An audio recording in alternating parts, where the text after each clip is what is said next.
Pada sebuah pagi yang cerah, angin sepoi-sepoi bertiup lembut di sepanjang desa yang terletak jauh di pedalaman hutan.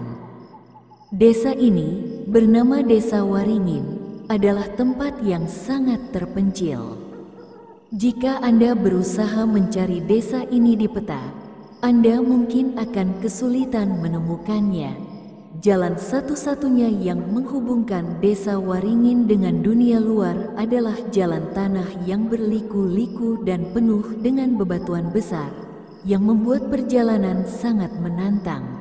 Hanya kendaraan beroda keras yang bisa melewatinya, dan seringkali, jika hujan datang, jalan tersebut akan menjadi seperti rawa, memaksa para penduduk untuk bertahan di desa tanpa bisa keluar dalam waktu yang lama.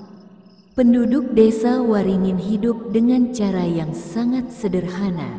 Mereka mengandalkan hasil pertanian dan bercocok tanam sebagai mata pencaharian utama.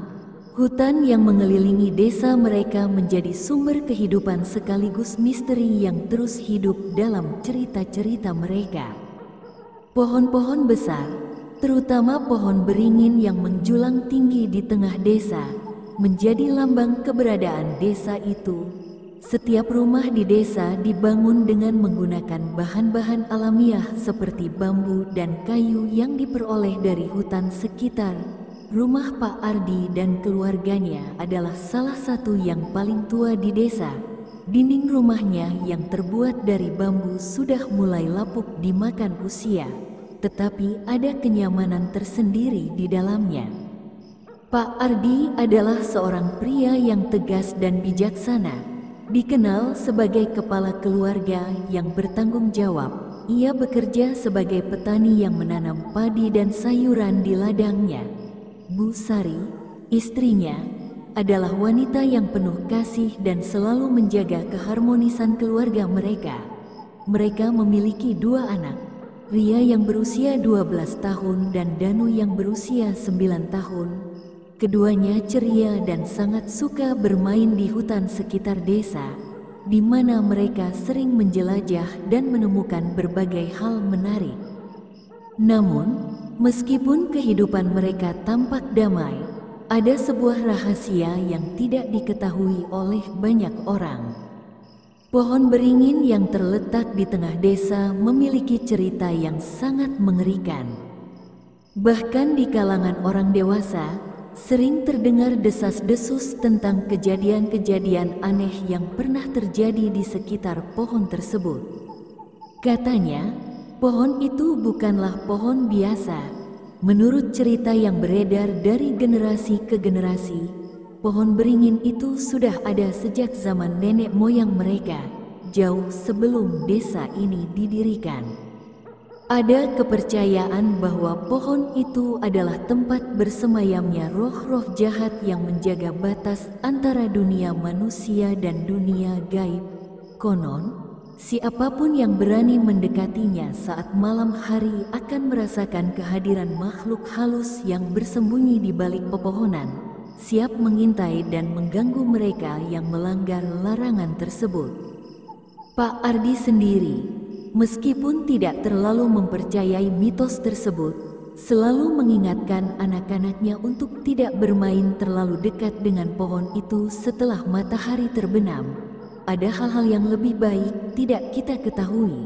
Ria, Danu, katanya dengan tegas, meski ia tidak pernah secara langsung menceritakan kisah-kisah menakutkan yang beredar tentang pohon tersebut. Malam demi malam, desa itu tetap sunyi dan damai. Namun, ada satu hal yang selalu terasa mencekam di tengah kedamaian itu, suara angin yang berdesir melalui daun-daun pohon beringin, yang terdengar seolah berbisik, seperti membawa pesan dari dunia lain. Meskipun banyak orang tua yang hanya menganggapnya sebagai angin malam, ada beberapa yang percaya bahwa suara itu adalah panggilan dari roh-roh yang tak tampak, mengingatkan agar mereka tetap menjaga jarak. Pak Ardi sering mengajak keluarganya untuk pergi ke ladang atau ke pasar, tetapi dia selalu berusaha untuk menghindari hutan saat malam menjelang. Ia tahu benar apa yang diyakini oleh penduduk desa tentang tempat itu, meskipun ia enggan mengakui sepenuhnya kebenarannya. Pada suatu sore yang cerah, setelah Ria dan Danu selesai bermain di kebun belakang rumah, mereka memutuskan untuk bermain di pinggir hutan. Tanpa sepengetahuan orang tua mereka, mereka berjalan lebih jauh ke dalam hutan, menjauh dari batas desa yang biasa mereka singgahi. Ketika mereka semakin jauh, mereka menemukan sesuatu yang tidak mereka duga, sebuah gua kecil yang tersembunyi di balik semak-semak. Gua itu tampak seperti tempat yang menarik untuk dijelajahi. Dengan rasa penasaran yang besar, mereka memutuskan untuk masuk ke dalam gua tersebut. Saat mereka melangkah lebih dalam, suasana menjadi semakin gelap dan lembab. Mereka meraba-raba dinding gua yang terasa kasar dan berlumut. Kedalaman gua itu tampaknya tidak begitu jauh, tetapi ada sesuatu yang aneh di dalamnya. Suatu energi yang tak dapat dijelaskan yang terasa semakin kuat seiring mereka mendekat ke pusat gua. Di salah satu sisi dinding gua, mereka melihat sesuatu yang mencolok. Itu adalah lukisan besar yang terlukis di dinding gua. Lukisan itu menggambarkan seorang pria dengan rambut panjang, mengenakan pakaian yang sangat aneh, seperti pakaian tradisional zaman dulu yang tidak familiar bagi mereka. Wajah pria itu tampak tegas dan penuh kekuatan, namun ada sesuatu yang sangat aneh dari matanya. Mata pria dalam lukisan itu tampak hidup, seperti menatap langsung ke dalam mata Ria dan Danu. Dalam sekejap, mereka merasa seperti ada kekuatan yang mengikat mereka pada lukisan itu, membuat mereka tak bisa berkedip. Lukisan ini ada yang aneh, Ria berbisik, namun suaranya terdengar begitu pelan, seakan terbungkam oleh kekuatan yang ada di dalam gua itu. Danu, yang semula tidak terlalu memikirkan lukisan tersebut, kini merasa ada ketakutan yang menjalar di tubuhnya. "Aku tidak suka, Ria, mari kita pergi," katanya. Suaranya bergetar, tetapi Ria yang lebih tua merasa terpesona oleh lukisan itu dan tidak bisa mengalihkan pandangannya. Lukisan itu memancarkan aura misterius, dan semakin lama mereka menatapnya, semakin banyak perasaan aneh yang menguasai pikiran mereka. Ria mulai merasa seperti ada suara yang memanggilnya, suara halus yang seolah berasal dari lukisan itu sendiri. "Ria, datanglah, lihatlah aku lebih dekat." Suara itu berbisik, hanya bisa didengar oleh Ria.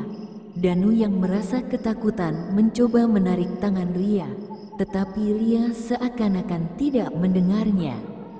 "Ria, pergi dari sini," Danu memohon dengan suara hampir menangis, tetapi Ria seperti tidak mendengarnya. Akhirnya, mereka memutuskan untuk pergi setelah beberapa waktu yang terasa sangat lama. Ketika mereka keluar dari gua, keduanya merasakan perasaan aneh yang terus menghantui mereka. Ria merasa matanya terus tergoda untuk melihat ke belakang, ke arah gua tempat lukisan itu berada. Namun, mereka tidak tahu bahwa apa yang baru saja mereka temui bukanlah sekadar penemuan biasa. Itu adalah awal dari sebuah teror yang akan mengubah hidup mereka selamanya. Hari-hari setelah penemuan itu terasa berbeda bagi Ria dan Danu. Walaupun mereka berusaha untuk melupakan apa yang mereka lihat di dalam gua, perasaan aneh yang mereka rasakan tidak kunjung hilang. Ria mulai tertekan, seperti ada sesuatu yang mendorongnya untuk kembali ke gua. Setiap kali ia menutup mata, lukisan pria itu muncul dalam bayangannya. Matanya yang tajam dan menatapnya penuh harapan, seolah meminta untuk dilihat lebih lama lagi. Terkadang, Ria merasa seperti ada suara yang berbisik dari dalam hati, menyuruhnya untuk pergi ke tempat itu lagi. Danu yang menyadari perubahan sikap kakaknya, mulai merasa semakin cemas. Ia tahu bahwa ada sesuatu yang salah, tetapi ia tidak tahu bagaimana cara menjelaskannya. Kadang, Ria tampak begitu cemas dan mudah tersinggung. Ia juga mulai sering terbangun di malam hari dan berjalan tanpa arah, seakan-akan terhipnotis oleh sesuatu. Suatu malam, ketika Pak Ardi dan Bu Sari sedang sibuk dengan pekerjaan rumah mereka, Danu terbangun dan menemukan Ria berdiri di luar rumah, menatap kosong ke arah hutan. Hatinya berdebar kencang saat melihat kakaknya berjalan tanpa tujuan. "Ria, kamu kenapa? Ayo kembali ke rumah," Danu berteriak pelan, khawatir. Namun Ria tidak menjawab. Ia hanya terus berjalan ke arah hutan, seakan-akan ada yang memanggilnya. Danu pun terpaksa mengikutinya, takut jika sesuatu yang buruk terjadi. Di tengah perjalanan, Danu merasa seperti ada sesuatu yang mengawasi mereka. Suasana menjadi semakin gelap, dan suara angin yang berdesir semakin keras. Mereka tiba di pintu masuk gua, tempat di mana mereka pertama kali menemukan lukisan itu. Ria langsung menuju gua tanpa ragu, dan Danu yang ketakutan hanya bisa mengikuti. Begitu memasuki gua, Ria berdiri di depan lukisan itu lagi. Matanya kosong, tatapannya penuh kekosongan. Danu mencoba memanggilnya, tetapi tidak ada jawaban. Saat itu, suara langkah kaki berat terdengar dari luar gua, suara yang terdengar sangat dekat. "Ria, kita harus pergi," seru Danu, semakin cemas. Namun, Ria tetap tidak bergerak. Saat Danu berusaha menariknya, ia merasa sesuatu yang sangat kuat menahannya. Ria akhirnya terjatuh ke tanah, dan Danu melihat ke belakang, merasakan ada kehadiran yang tidak terlihat, sebuah kekuatan yang lebih besar daripada apa yang pernah mereka bayangkan. Sejak malam pertama itu, kehidupan di desa Waringin mulai berubah. Meskipun hari-hari berlalu dengan tampaknya biasa-biasa saja, ada sesuatu yang tak beres di antara penduduk desa. Teror yang mulai menghantui Ria, Danu, dan keluarganya tidak terlihat jelas di permukaan. Tetapi kehadirannya begitu nyata dalam kehidupan sehari-hari mereka. Ria, yang dulu ceria dan penuh semangat, kini sering terlihat termenung. Setiap kali ia melewati jalan setapak di dekat hutan, wajahnya tampak kosong dan matanya sering menatap kosong ke arah pohon beringin yang besar. Pada malam hari, kadang-kadang Bu Sari mendengar suara Ria yang terisak-isak dalam tidurnya. Suara tangis itu tidak hanya datang dari mimpi buruk, tetapi seolah datang dari sesuatu yang lebih dalam. Sesuatu yang mengusik jiwa dan tidak bisa dijelaskan. Danu yang awalnya merasa cemas dengan perubahan sikap kakaknya, kini juga merasakan sesuatu yang aneh. Ia sering merasa seolah ada yang mengawasinya.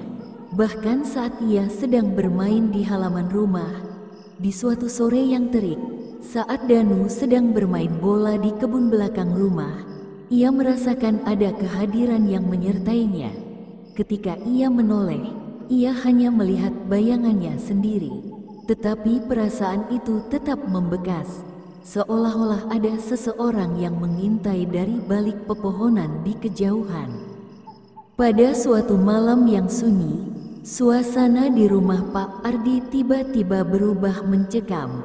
Ketika seluruh keluarga sedang berkumpul di ruang tengah, Pak Ardi tiba-tiba merasa pusing dan lemas. Ia duduk di kursi, menggenggam kepalanya yang terasa sakit. "Ada yang tidak beres," katanya.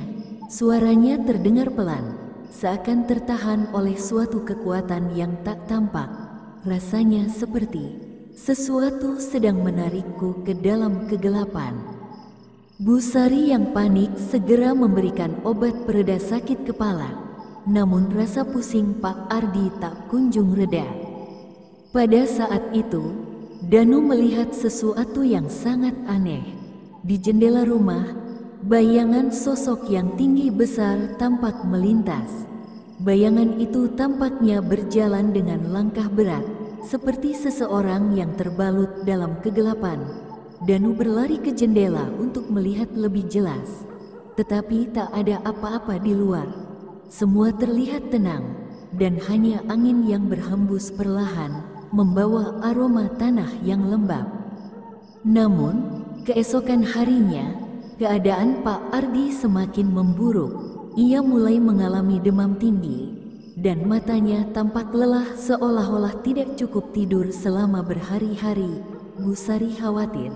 Tetapi tak ada dokter di desa yang bisa memberikan pertolongan. Satu-satunya cara untuk keluar adalah dengan melewati jalan berlumpur yang seringkali sulit dijangkau. Pak Ardi mulai sering melamun dan berbicara dengan suara serak, seolah ada seseorang yang berbisik kepadanya. Ria, yang biasanya sangat patuh kepada orang tuanya, kini tampak semakin tidak terkendali. Malam itu, Ria bangun dari tidurnya dan berjalan keluar rumah tanpa alasan yang jelas. Danu yang terbangun segera mengikuti kakaknya. Hatinya dipenuhi kecemasan, tetapi ia tidak tahu harus berbuat apa. Mereka berjalan menuju hutan dengan langkah perlahan, seakan diambil alih oleh suatu kekuatan yang tak terlihat. Danu berusaha berbicara dengan kakaknya, namun Ria tidak menjawab. Ia terus melangkah dengan mata kosong, seperti tertarik ke suatu tempat yang tidak dapat dijelaskan.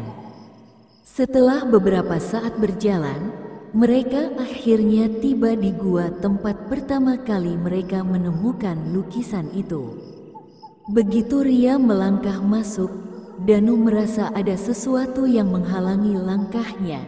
Sebuah suara keras, seperti langkah kaki yang berat, terdengar di belakang mereka. Danu menoleh dan melihat bayangan besar yang bergerak di antara pepohonan.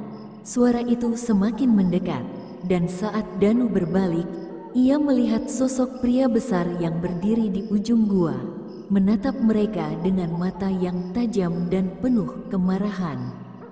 Tiba-tiba, seiring dengan kedatangan sosok tersebut, angin kencang berhembus, menggetarkan dedaunan dan menciptakan suara berdesir yang menyeramkan. Danu menggigil ketakutan, namun ia merasa ada kekuatan yang menarik tubuhnya maju ke dalam gua. Ria tampak seperti tidak lagi mendengar suara Danu, dan tubuhnya bergerak otomatis menuju lukisan yang ada di dalam gua. Sosok pria yang berdiri di luar gua semakin mendekat, dan suara langkah kaki yang berat semakin keras. Danu merasa seolah jantungnya berhenti berdetak. Dalam ketakutan yang mencekam, ia menarik Ria kembali. "Kita harus pergi, ayo, Ria," teriak Danu dengan suara penuh ketakutan. Tetapi Ria tetap tidak merespon. Ia sudah terlalu jauh terserap dalam dunia lain, dunia yang dipenuhi dengan bisikan-bisikan dari lukisan itu. Akhirnya, Danu menarik tangan Ria sekuat tenaga, dan mereka berlari keluar dari gua. Namun, sesaat setelah mereka keluar, sosok pria dalam bayangan itu menghilang begitu saja. Teriakan Ria yang sebelumnya seperti hilang dalam udara, kini terhenti begitu saja. Ria jatuh pingsan di luar gua, tubuhnya lemas tak berdaya. Keadaan keluarga Pak Ardi semakin buruk. Setiap malam, angin seakan-akan berbisik lebih keras di sekitar rumah mereka, dan suara langkah kaki yang berat terdengar di hutan. Sejak malam itu, Pak Ardi semakin sering jatuh sakit dan terjatuh pingsan. Suhu tubuhnya semakin meningkat, dan wajahnya tampak semakin pucat. Bu Sari mulai sangat khawatir, dan Ria tampak terdiam, seperti tidak dapat bergerak dengan bebas lagi. Di tengah kecemasan itu, datanglah Mbah Sabar.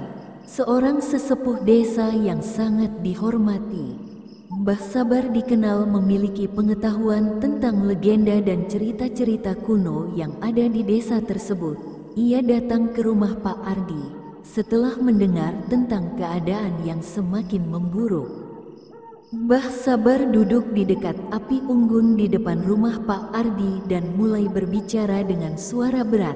"Kalian telah terjerat dalam kutukan yang sangat kuat," kata Mbah Sabar dengan tegas.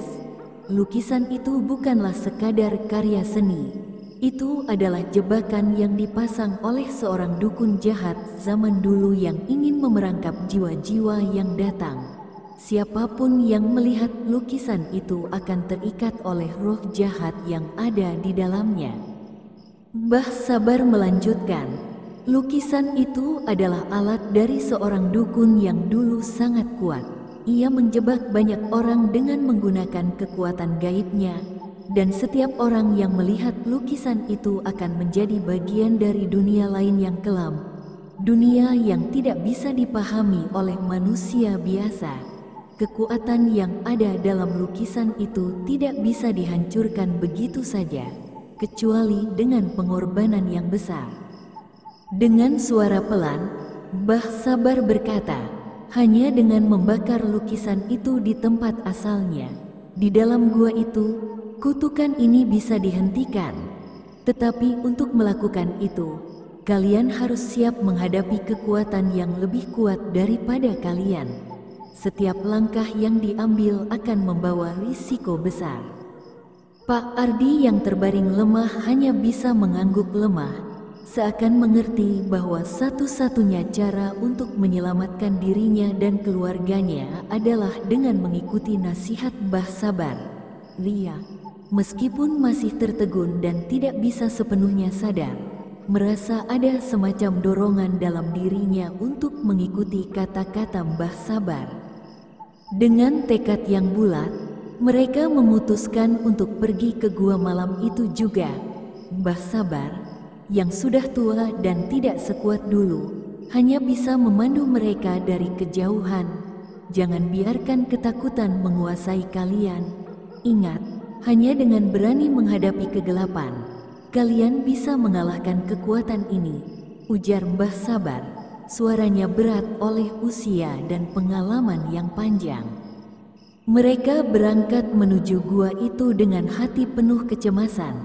Namun, satu hal yang pasti, malam itu, mereka akan menghadapi teror yang lebih besar dari yang pernah mereka bayangkan.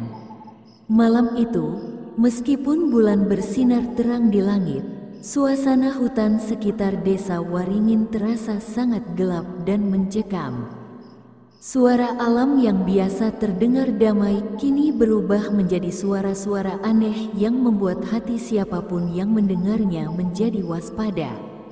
Angin yang berdesir di antara pepohonan terdengar seperti bisikan-bisikan yang penuh misteri, seakan-akan ada sesuatu yang mengamati setiap langkah mereka. Danu berjalan di depan, berusaha menenangkan dirinya, tetapi hatinya berdebar-debar kencang. Ia terus menoleh ke belakang, khawatir ada sesuatu yang mengikuti mereka, namun ia hanya melihat kegelapan yang menyelimuti. Ria yang berjalan di sampingnya tampak sangat berbeda dari biasanya. Ia berjalan dengan langkah yang pelan dan teratur, seolah-olah tubuhnya bergerak secara otomatis tanpa kesadaran sepenuhnya. Wajahnya yang pucat tampak kosong, matanya tidak pernah berhenti menatap jauh ke depan, seolah terhipnotis oleh sesuatu yang tak tampak oleh Danu. Keadaan Ria semakin mengkhawatirkan. Meski Danu ingin berbicara, ia merasa takut dan tidak tahu harus mengatakan apa. Suara Mbah Sabar yang memberikan peringatan di benaknya membuatnya semakin tertekan. Jangan biarkan ketakutan menguasai kalian. Hanya dengan berani menghadapi kegelapan, kalian bisa mengalahkan kekuatan ini. Pak Ardi yang dipapah oleh Bu Sari berjalan perlahan di belakang mereka. Tubuhnya terlihat semakin lemah. Pak Ardi hampir tak mampu berdiri tegak. tetapi tekadnya yang besar untuk menyelamatkan keluarganya membuatnya tetap bertahan. Setiap langkahnya terasa berat, tetapi ia tahu bahwa mereka tidak bisa mundur. Harapan satu-satunya kini adalah menghancurkan kutukan yang menggantung di atas keluarga mereka. Semakin dalam mereka memasuki hutan, semakin terasa hawa dingin yang menusuk kulit. Setiap langkah mereka membawa mereka lebih dekat ke tempat yang telah mereka hindari selama bertahun-tahun, gua yang menyimpan misteri mengerikan dan terkutuk. Mereka tidak tahu apa yang akan mereka temui di dalam sana, tetapi satu hal yang pasti, mereka harus menghadapi apapun itu. Saat mereka mencapai ujung hutan, mereka melihat pintu gua yang tersembunyi di balik semak-semak tebal. Gua itu tampak seperti mulut raksasa yang terbuka, menghadap gelapnya malam. Dari dalam gua, terdengar suara desisan angin yang memecah kesunyian malam, membawa aroma lembab dan busuk yang menambah ketegangan di udara. Ria tanpa perintah langsung melangkah maju menuju mulut gua, dan Danu, meskipun ketakutan, berlari mengejar. Pak Ardi dan Bu Sari mengikuti dengan langkah yang lemah dan perlahan, merasa kelelahan yang semakin mendalam. Mereka tiba di mulut gua yang gelap, dengan dinding gua yang licin dan lembab. Begitu mereka memasuki gua, udara di dalam terasa lebih berat, seolah-olah ada sesuatu yang menekan tubuh mereka, membuat mereka kesulitan bernapas. Keheningan di dalam gua itu sangat mencekam, dan hanya suara langkah kaki mereka yang terdengar jelas. Ria melangkah lebih jauh ke dalam gua dengan mata kosong, seperti terhisap oleh sesuatu yang tak terlihat. Danu mencoba menggenggam tangan kakaknya, tetapi Ria menarik dirinya, melangkah lebih cepat tanpa memperdulikan apapun di sekelilingnya. Di depan mereka, lukisan itu muncul, lukisan yang telah menghantui mereka sejak pertama kali melihatnya.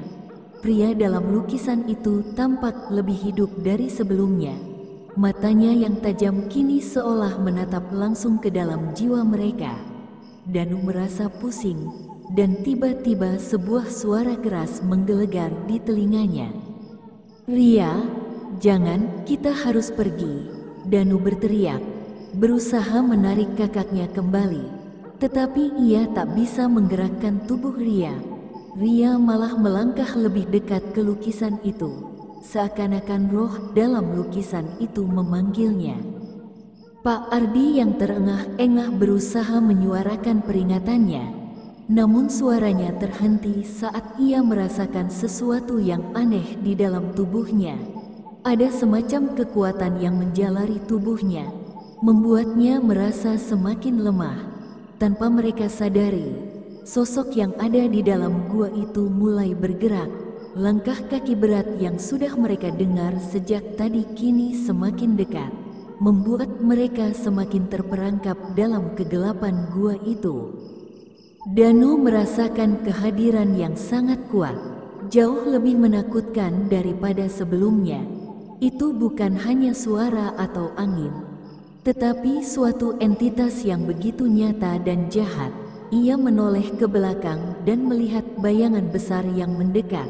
Bayangan itu bukan hanya sekadar gambaran gelap, ia tampak seperti seorang pria besar dengan tubuh kekar, mengenakan pakaian aneh yang tidak dikenali oleh Danu. "Pak Ardi, Bu Sari, ayo cepat," Danu berteriak, memegang erat tangan kakaknya, berusaha mengeluarkannya dari hipnosisnya. Namun, Ria tetap tidak bergerak. Tubuhnya seakan terhisap lebih dalam ke dalam gua, menuju sumber kegelapan itu. Bayangan pria besar itu kini berdiri tepat di belakang mereka, dengan matanya yang menyala dalam kegelapan. Seiring dengan kedatangannya, udara semakin terasa panas, dan suara langkah kakinya bergema di dinding gua. Pada saat-saat terakhir itu, ketakutan Danu mencapai puncaknya.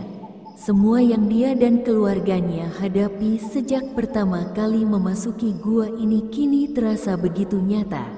Sosok pria dalam lukisan itu tidak hanya menjadi gambar, ia adalah manifestasi dari kekuatan jahat yang telah berabad-abad terperangkap dalam gua ini, menunggu saatnya untuk bangkit kembali.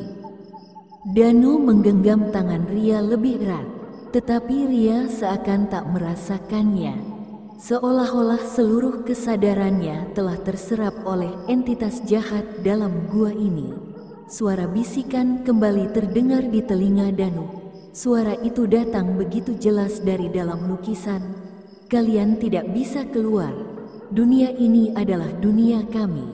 Kalian tidak akan pernah meninggalkan tempat ini. Suara itu terdengar dalam, berat, dan sangat mengerikan.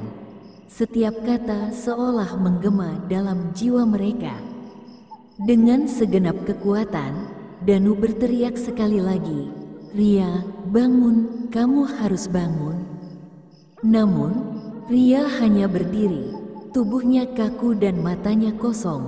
Tanpa pikir panjang, Danu berlari ke arah lukisan dan berusaha untuk menghapusnya dengan tangannya.